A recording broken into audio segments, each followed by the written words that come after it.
eles chegaram a Jericó, e saindo ele de Jericó com seus discípulos e um grande número de pessoas, Bartimeu, o cego, filho de Timeu, estava sentado ao lado da estrada, mendigando. Em outras versões, à beira do caminho.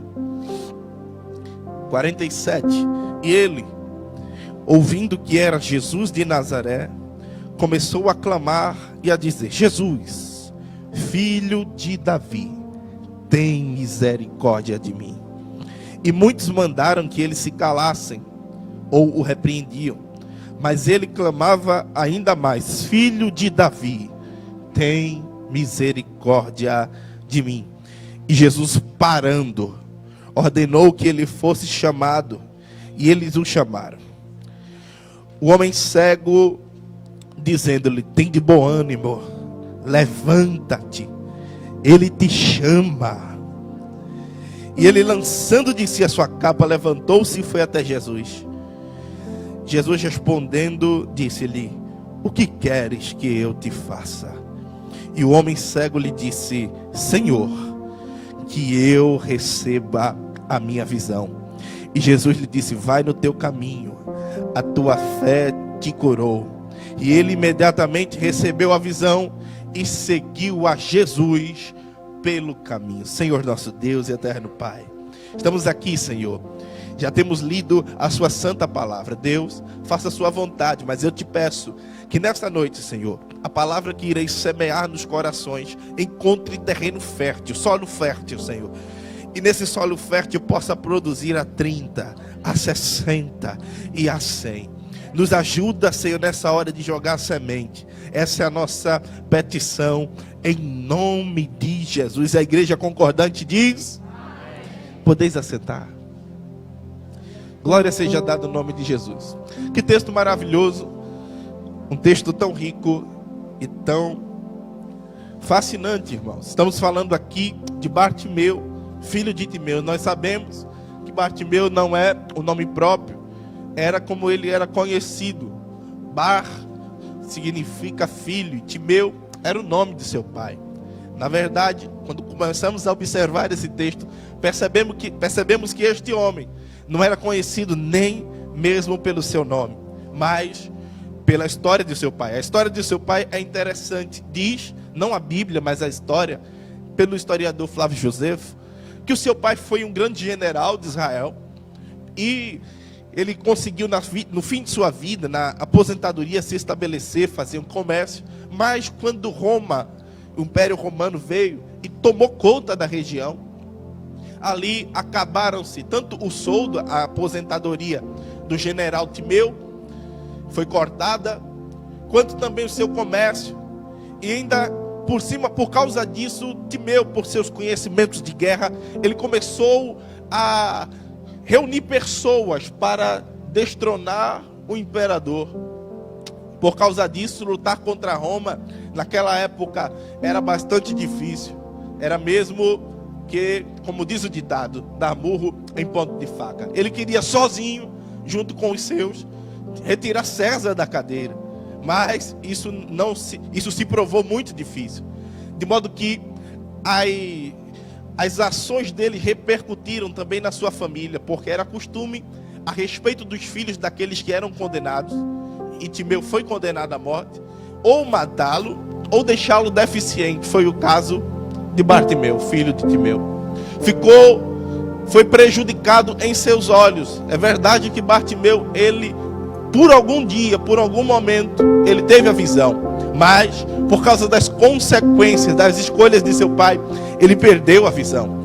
Mas neste dia é um dia interessante.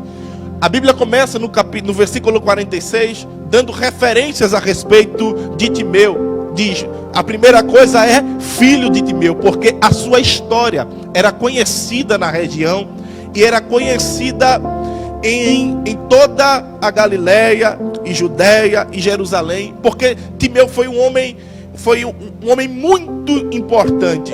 Mas também ficou registrado porque a história de Timeu com Jesus foi maravilhosa. E aqui vai mostrar o início dela. Como foi esse início? Ele estava cego, à beira do caminho, e de repente vem uma multidão. Mas eu queria de início já liberar uma palavra para o teu coração. A situação dele era desesperadora, porque a Bíblia começa afirmando que ele estava do lado de fora da estrada, ou melhor dizendo, à beira do caminho. E a beira do caminho, irmãos, é lugar de ficar para trás. Quando você está desenvolvendo um percurso, você vê que as coisas que estão à beira de caminho ficam para trás. Você olha um outdoor, um poste, você vê algum foco de luz, você vê coisas que sempre ficam para trás. Mas naquele dia havia uma oportunidade rica. Quem ia passando, veja só, que quando diz ia passando, significa que Bartimeu estava ficando para trás, mas havia uma oportunidade. Ele começa a perguntar: quem é que está passando? Ali em Jericó era uma cidade de passagem, e costumava-se pedir informações ali. Bartimeu costumava pedir informações porque caravanas passavam, e o barulho que estava vindo era de uma multidão diferente. Ele pergunta à multidão: quem é que está passando?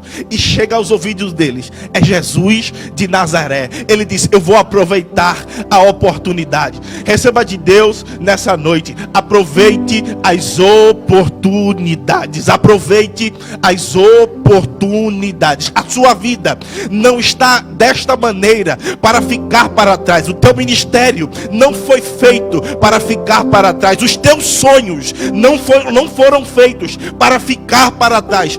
Nada que você recebeu foi feito para ficar para trás. A tua família tem jeito, não foi feita para ficar para trás. Tem uma oportunidade grande nessa noite. Está passando aqui alguém que tem o poder de resolver a tua vida, de resolver o teu passado, de mudar a tua história, de transformar o teu futuro. O nome dele é Jesus.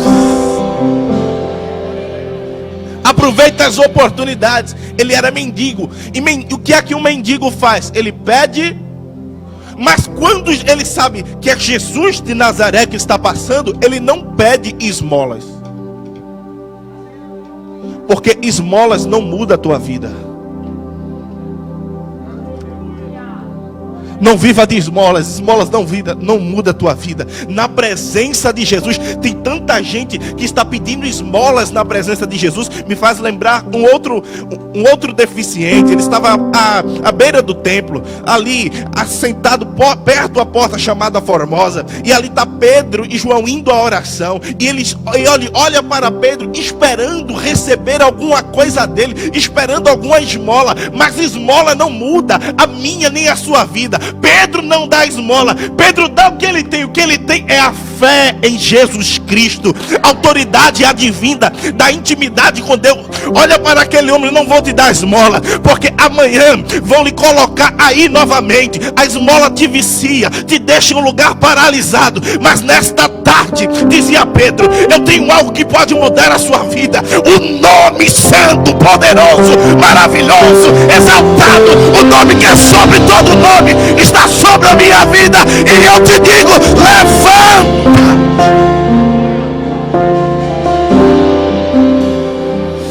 Eu não sei como é que você está até aqui, até hoje, até agora, mas não venha até a presença de Jesus para pedir esmola. Na presença dele você tem o que é necessário para mudar toda a tua vida.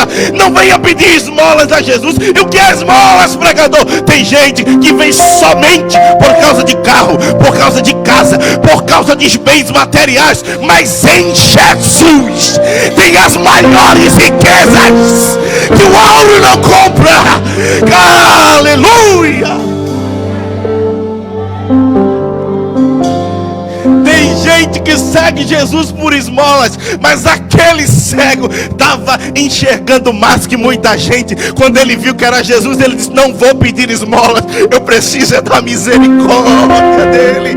Filho de Davi, tem misericórdia de mim. Olha o contexto. Tinha uma multidão, sim ou não? E Jesus passando na frente de uma multidão. Um mendigo chega. Se ele pedisse esmolas, ia ser aquele. Era comum isso acontecer. Por quê? na frente da multidão, não tem como negar. E dar esmolas era a representação da religião. E a religião a representação da hipocrisia.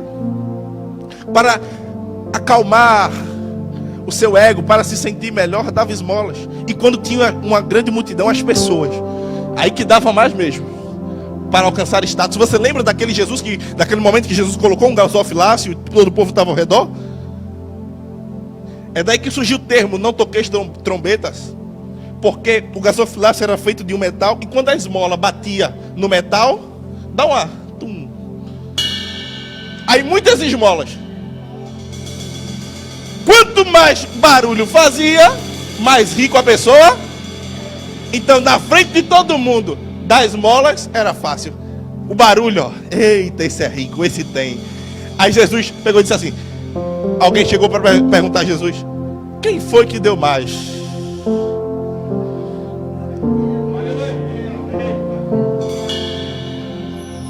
Normalmente estava perguntando: quando alguém deu esmolas, quem fez mais barulho? Eita, Jesus, a mulher só tinha dado uma moeda, nem barulho fez. Mas o barulho não se ouviu na terra, porque no céu Jesus disse assim: ela deu mais. A oferta dela foi a maior, porque os ricos deram do que sobrava, mas ela deu tudo. Nesta oportunidade, não leva o que você trouxe para casa, dê tudo, entrega tudo para Jesus. Ele está aqui hoje. Aleluia. Você vai perder a oportunidade, vai ficar pedindo esmola, ou vai entregar aquilo que você trouxe? Está lá Jesus, na frente dele. Mas para chegar até a frente de Jesus, vocês conhecem o texto. E o cego, esse cego me encanta, rapaz. Porque mesmo com a visão física prejudicada, a visão espiritual dele estava avançada. Porque ele ouviu da multidão: quem está passando é Jesus de Nazaré. Mas no momento de clamar, ele clama: Jesus, filho de Davi. Ele não reproduziu, ele não é aquele crente para papagaio. Ele escuta e repete, não. Ele estava falando do que conhecia. Ele disse: não Jesus de Nazaré, porque Jesus de Nazaré fala do homem.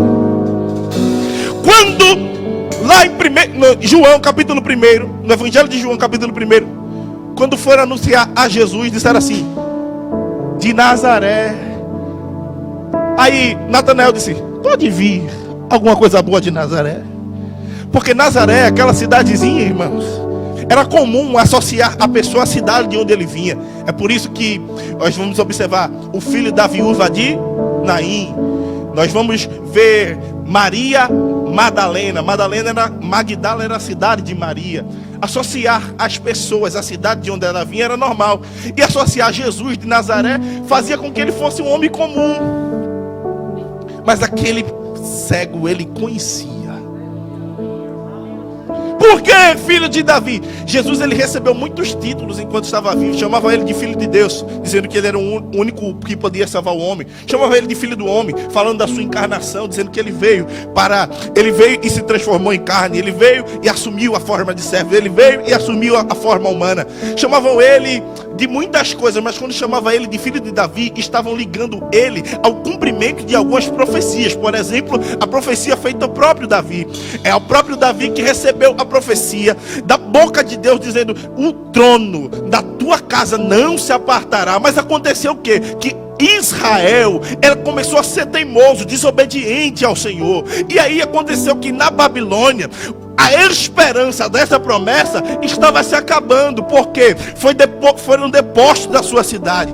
queimaram o templo, incendiaram o templo, tiraram eles da sua terra, escravizaram. Mas depois do exílio, depois quando Ciro permite que o povo ele retorne a Jerusalém, e eles ali comecem a edificar novamente, e aí chega em Jesus, quando o cego exclama dizendo: filho de Davi, ele está dizendo: olha, eu sei quem você é, você não é um mero homem, não é um réis mortal, como falam de você, Jesus de Nazaré. Você é aquele de quem a Bíblia fala, é a respeito de você que a promessa de Deus fala, é a respeito de você que o trono de Davi está ordenado, é a respeito de você.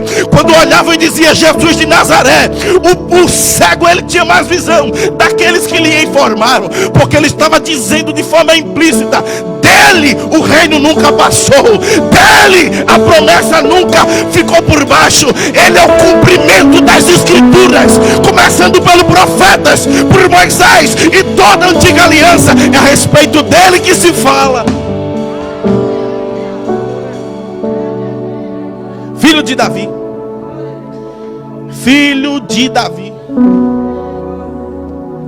Os homens disseram Jesus de Nazaré, mas aquele homem disse filho de Davi. Ele não é quem vocês estão dizendo que é. Ele é o leão da tribo de Judá.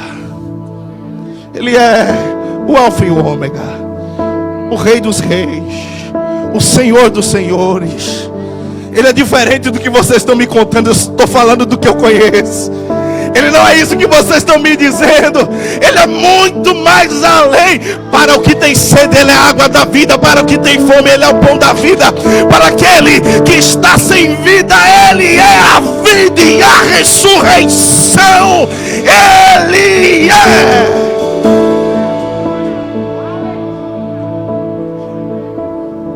Jesus de Nazaré, não, filho de Davi. É interessante que o homem era, mas eu já percebi durante o texto que primeiro ele ouviu e depois ele falou. Primeiro ele ouviu, depois ele... Eu tenho uma palavra para o seu coração. Use aquilo que você tem. Ele era cego, mas não ficou resmungando porque era cego. Ele não ficou resmungando porque era cego. Ele não ficou abatido porque era cego. Ele usou a audição. Depois ele usou a sua boca. E você, talvez você não tenha todas as qualificações das quais você gostaria, mas você tem alguma coisa. É comum, diante de perdas, nós observarmos aquilo que temos e negligenciarmos o valor. Quando aquela mulher perdeu o seu marido, estava na iminência de perder também os seus filhos. O profeta perguntou para ela: o que é que tu tens em casa? Ela respondeu em relação ao que o profeta perguntou, dizendo: eu não tenho nada. Foram as primeiras palavras dela. Porque no momento de perda, nós costumamos negligenciar as coisas que possuímos. Mas Deus me traz aqui nessa noite para dizer para você: você ainda tem coisas, você ainda possui. Ei, Deus não utiliza quem não tem nada, mas Ele pega aqueles que têm alguma coisa e multiplica. Se você tem 5 pães e 10 peixinhos, coloca na mão de Jesus. Se você diz um graveto, pega o graveto na mão. Não importa o que você tem, Deus quer usar isso. Tudo aquilo que você não usa, atrofia. Jesus sempre mostrou indignação com as pessoas que guardavam coisas em vez de usar. Lembra da parábola dos talentos? O Senhor distribuiu talentos para os seus servos. Aquele que guardou e enterrou, esse foi punido. Deus não quer você parado. Ah, mas a pandemia, Deus não te quer parado. Dá o teu jeito. Liga o teu Instagram, bota lá, faz uma live. Ah, eu não gosto de live, não gosto de rede social. Você tem o número de alguém, manda uma mensagem, louva no teu lar, evangeliza a tua família. Ei, eu não tenho habilidade para falar, mas você sabe orar. Você sabe orar, então ora. Ah, eu não sei orar, mas você sabe louvar, então louva. E você sabe pregar, então prega. prega, porque quando Jesus, oh aleluia, aproveita a oportunidade, prega, canta, louva, mas usa o que você tem. Usa o que você tem, usa o que Deus te deu, usa o que Deus te deu, porque você vai orar e lá do outro lado alguém vai receber, porque você vai louvar e as cadeias vão quebrar, porque você vai pregar e alguém vai aceitar a Jesus como suficiente Salvador. Eu gosto desse cego, porque ele sabe, oh meu Deus, ele usa aquilo que ele tem. Eu não tenho nada, você tem, irmão, procure direitinho. Tinha um pastor antigo que eu escutava, ele dizia: crente de banco é prego e parafuso. Hoje os bancos não são a mesma coisa. Mas Deus não te chamou para ficar parado, olhando para as paredes. Tentaram fazer isso com John Wesley, ele disse: tá certo, expulsaram ele das igrejas. A minha capela é o mundo. Onde tiver uma pessoa eu vou lá e prego. Ele acordava de 5 horas da manhã para pegar os trabalhadores que estavam indo para o trabalho e ia pregando para ele de 5 da manhã. Ei, Deus te deu alguma coisa. Eu estou pregando aqui para alguém que tem. Quem tem aí? Quem é que tem? Quem tem? Quem tem? Quem tem? Quem tem? Quem tem? O que é que você tem? Tem? Você tem alguma coisa? Você tem? Você tem?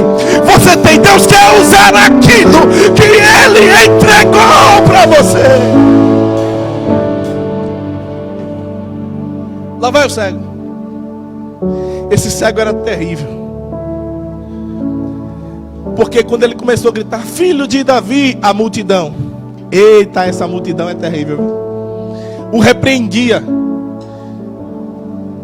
Ele clamava por causa da sua situação, mas a multidão o repreendia. Interessante sobre a multidão, porque ela não ia clamar pelo cego, mas não queria que o cego clamasse. Eita, tem uma multidão. Essa multidão não quer fazer, mas também não quer que você faça. Não quer falar, não quer clamar, mas não quer que você clame, não quer que você fale. Desprezava o cego, mas não fazia o que o cego queria fazer. É por isso que eu gosto desse cego, porque esse cego era crente, rapaz. Ele só não sabia, porque a postura dele é: ah, vocês vão me impressionar. Ah, é aí que vocês vão saber. Se vocês me pressionar, eu clamo mais alto. Tem gente que já está pegando, já está entendendo. Vão me impressionar, vão tentar barrar, mas é aí que vão conhecer quem eu sou. Porque tenta barrar, aí que eu faço mais. Aí que vocês vão conhecer que eu sou perseverante. Eu gosto de Lucas, porque essa narrativa está inserida em Lucas 18. E Lucas 18 inicia com a parábola do juiz iníquo, que tem a finalidade de nos incentivar e estimular a perseverar em oração. Em Lucas 18, Bartimeu personifica o ensinamento daquilo que foi dito a respeito daquela parábola do juiz iníquo. Que você lembra dessa parábola? O juiz não tinha um bom costume moral, ele era iníquo, não tinha valores do reino, mas aquela mulher insistiu tanto, que ele disse: eu vou dar a causa dessa mulher. Pois bem, Deus não é esse juiz iníquo, Ele é o justo juiz. E se você bater, a porta vai abrir. Se você buscar, você vai encontrar. Se você clamar, Ele vai escutar.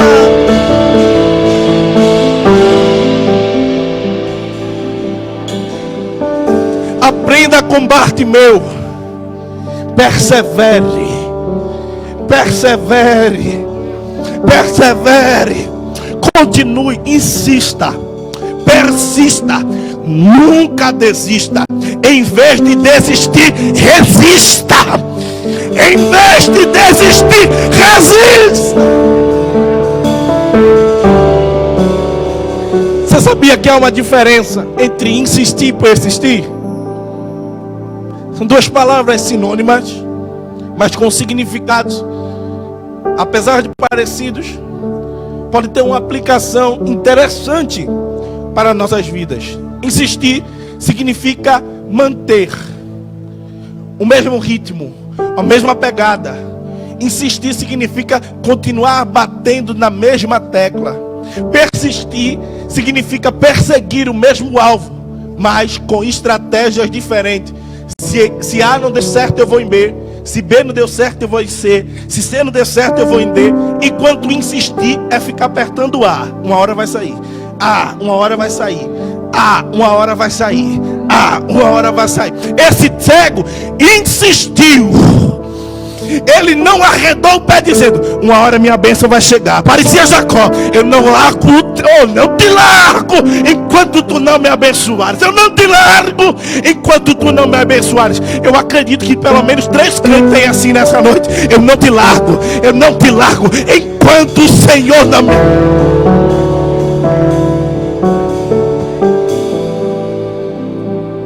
Insista.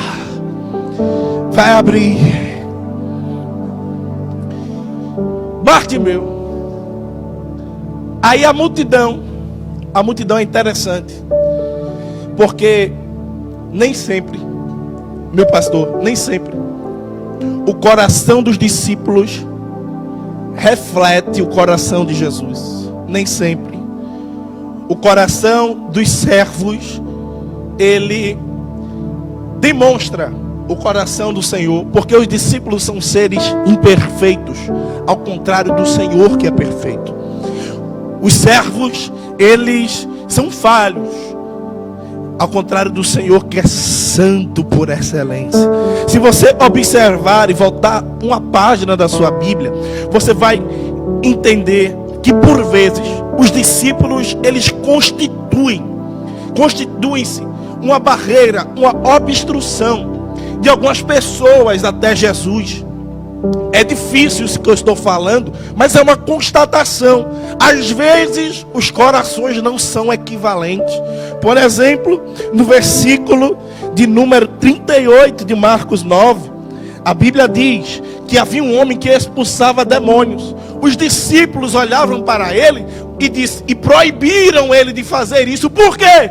Porque eles não andavam junto com os discípulos. Aí Jesus disse: quem não é contra nós é por nós. É impossível que alguém faça alguma coisa no meu nome, depois fale mal de mim. Há uma incongruência, uma incoerência, pesos diferentes, corações diferentes. Os discípulos proibiram porque não andavam com ele. Se você continuar, Marcos capítulo 10, versículo 13, está indo as crianças até Jesus. E quando as crianças vão chegar até Jesus, os discípulos dizem: não, peraí. Aí Jesus se levanta e disse: as crianças não, deixem as criancinhas virem até mim, porque dos tais é o reino dos céus. E quem não tiver o coração de uma criança...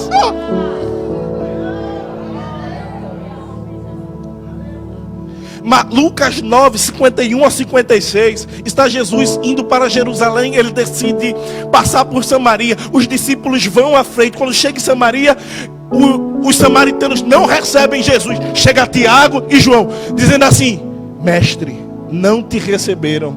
O Senhor quer que a gente mande descer fogo do céu agora? João disse: de que espírito sois?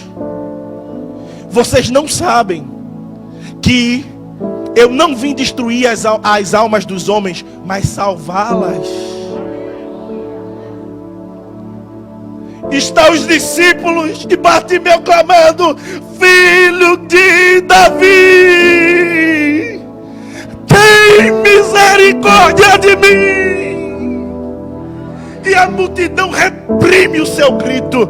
A multidão quer calá-lo, a multidão quer contê-lo. Mas o coração de Jesus é diferente.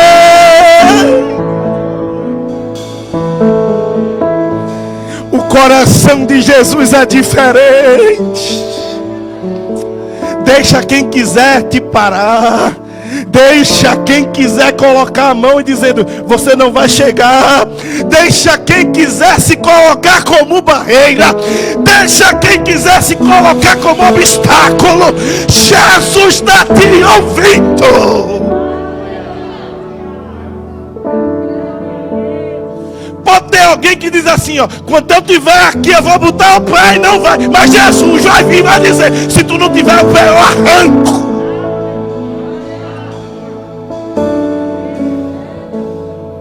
Porque quem manda é Ele, quem faz é Ele, quem pode é Ele. Ele, por meio dele são todas as coisas.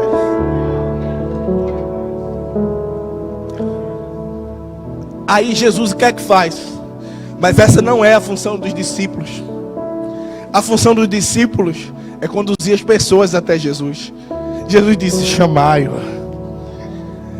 Aqueles mesmos que disseram: cale a boca, foram lá chamar o cego. Jesus calibrou: olha, vocês não são feitos para impedir as pessoas chegarem até mim. Vocês são feitos para pegar aqueles que estão à beira do caminho, colocar de pé e trazer até mim. Essa é a função da igreja. Essa é a função da igreja.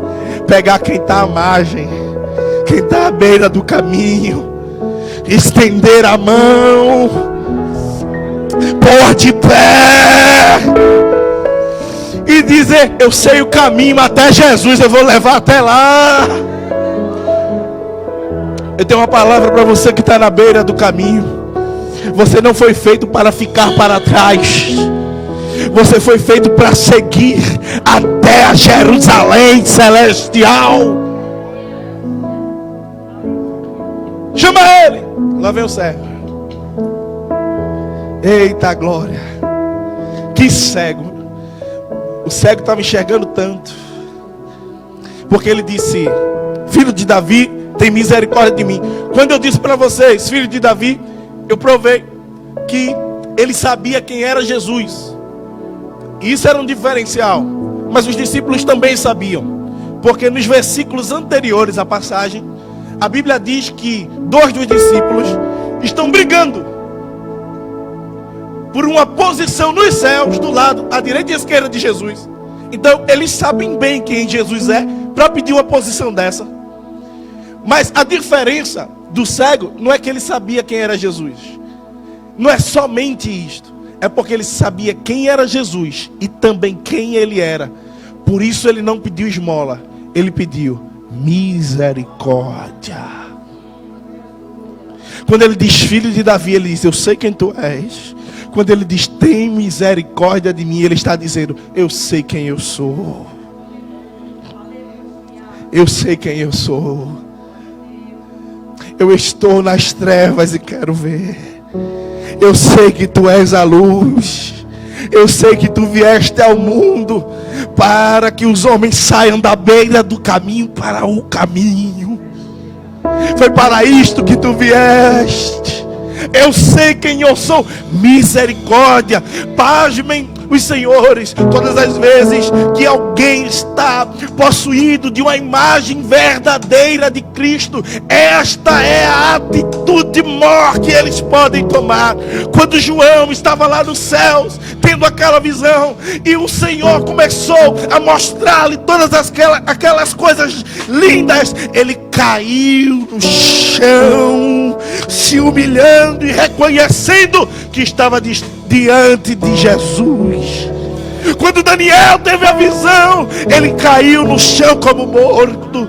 Avivamento não é somente quando nós pulamos, quando nós verbalizamos em outras línguas, mas quando reconhecemos que Cristo é Senhor, que Ele é santo, que Ele é poderoso e que nós não temos nada, não podemos nada. A dele é a força, a minha é a fraqueza, dele é a perfeição, minhas são as falhas. Eu sou pequeno, mas Ele é grande, Ele é grande, Ele é...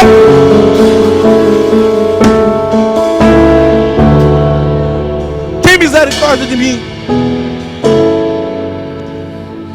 Tem misericórdia de mim. Esse cego, ele me impressiona mais nesse final, porque Jesus faz uma pergunta para ele que parece um tanto óbvia, mas não é. Ele diz assim: o que queres que eu te faça? Jesus pergunta isso porque esse homem já tem uma visão espiritual aberta. Ele chamou ele de filho de Davi. O que mais esse homem quer? Porque ali tinha pessoas que estavam vendo com os olhos naturais, mas com a visão espiritual fechada. Esse homem estava vendo tudo no mundo espiritual. Aí Jesus disse: o que quero que eu te faça? Esse homem mostra que é decidido. Ele sabe o que quer. Porque tem gente que não sabe o que quer. Vive perdido. Hora quer estar no sul, hora quer estar no norte. Hora quer isso, hora quer aquilo. E a vida vira uma bagunça. Mas aquele homem, ele sabe o que ele queria. E quando Jesus pergunta: o que queres que eu te faça? O que você responderia? Você saberia responder em uma frase, uma palavra, uma única coisa? Porque existe um poder em uma única coisa. Existe um poder nisso, no foco, em saber, em estar decidido. Existe um poder tão grande nisso. Está Marta e Maria. Marta fazendo 1000 coisas. Aí Jesus disse: Marta, Marta, a melhor parte está com Maria, dela não lhe será tirada. Paulo fez tantas as coisas, mas ele tinha foco, de modo que ele disse assim: uma coisa faço, prossigo para o alvo da soberana vocação. E ele diz: que eu veja, em algumas versões, que eu torne a ver. Esse foi um pedido fácil para Jesus. Fácil porque era milagre? Não. Fácil porque aquele homem já tinha a visão espiritual do que queria. A visão natural era o mais fácil. Ele já tinha fé a respeito das coisas. Trazer a existência era o mais fácil. Eu queria que você ficasse de pé nesse momento. Eu gostaria que você refletisse sobre isso que eu estou dizendo agora. Existem 2 homens. Que homens são esses? Abraão e Ló. E eles têm 2 mentes diferentes. Como são essas mentes? Abraão não precisa ver de modo natural. Ló precisa ver. Deus diz: sai da tua terra, da tua parentela, para a terra que eu, Senhor, te mostrarei. Abraão não precisou ver nada, porque era a terra que eu irei te mostrar. Levou consigo Ló. E aí havia 2 visões, que é o termo original para divisão. Divisão significa 2 visões. 2 visões não podem andar juntos. 2 visões é divisão. Aí Abraão tinha tanta fé que disse: Ló, eu te conheço. Eu tenho tanta fé que se tu for para a esquerda, eu vou para a direita. O que aconteceu com Ló? Ele olhou as campinas do Jordão. Que terra bonita. E disse: eu vou para lá. Quando Ló disse: eu vou para lá, a Bíblia dá uma ressalva. Ali eram as terras de Sodoma e Gomorra. Visão natural. Foi pelo que viu, pelo que estes olhos podiam ver. Abraão não precisava ver nada. Possuía uma terra que emana leite e mel. Se você tem fé para crer com os olhos sobrenaturais, os teus olhos naturais irão ver. Se você tem fé para receber com os olhos sobrenaturais, os teus olhos naturais irão contemplar. Porque a fé traz a existência as coisas que não existem, como se já existissem. Se você tem fé para crer nessa noite, Deus, o Todo-Poderoso, na pessoa bendita de Jesus Cristo, está aqui para conceder que os teus olhos naturais vejam como Bartimeu viu. Hoje é uma noite de realização, por isso não perde a oportunidade. O Senhor dos Senhores, o Rei dos Reis está aqui dizendo: o que queres que eu te faça? O que queres que eu te faça? O que queres que eu te faça? Em outras palavras, trocando em miúdos, qual é o grande anseio da sua alma? O que é que a tua alma nela? O que é que está implícito nas suas orações mais calorosas?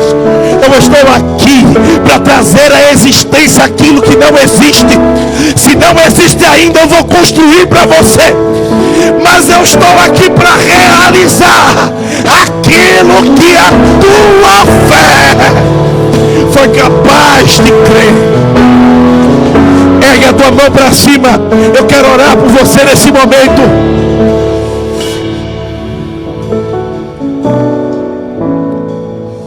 Feche os seus olhos. Deus pediu a coisa mais difícil para Abraão: me dá o teu filho. Quando chegou lá embaixo, Abraão tinha a certeza absoluta que iria descer com seu filho. Ele deixou os companheiros lá e subiu. Na hora que Abraão ergueu o cutelo para sangrar Isaque, o Senhor bradou dos céus: Abraão, Abraão, não faças tal coisa. E Abraão viu o cordeiro ali no altar, próximo ao altar. Mas Abraão, antes de chegar lá, já tinha fé que iria voltar com a resposta. Você tem fé?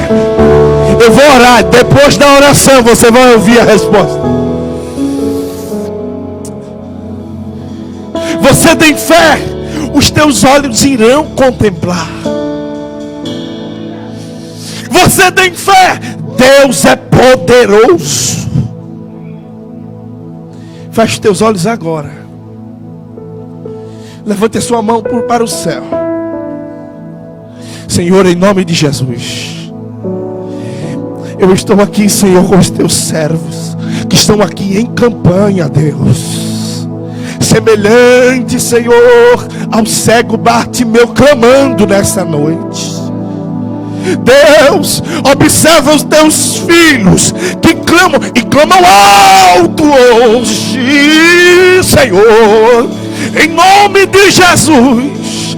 O Senhor é o justo juiz, e eu creio, Deus, que tu has de dar vitória aos teus filhos nesta noite. Responde a oração da sua igreja, em nome de Jesus. Traga respostas de oração hoje, Senhor, e que o seu nome seja glorificado, seja engrandecido. Traga resposta nessa hora, em nome de Jesus. Quem acredita diz amém bem alto. Deus abençoe. Agradecemos por esse culto, pela tua presença, pela tua palavra que foi ministrada ao nosso coração. Que os teus filhos, ó Pai, possam ir para os seus lares debaixo da tua proteção e debaixo das tuas bênçãos. Muito obrigado, nós te agradecemos, ó Deus, em nome de Jesus. Que o amor de Deus, o nosso Pai amado, a graça salvadora de Jesus, seu Filho, a comunhão e as doces consolações do Espírito Santo sejam conosco hoje e por toda a eternidade. A igreja diz amém.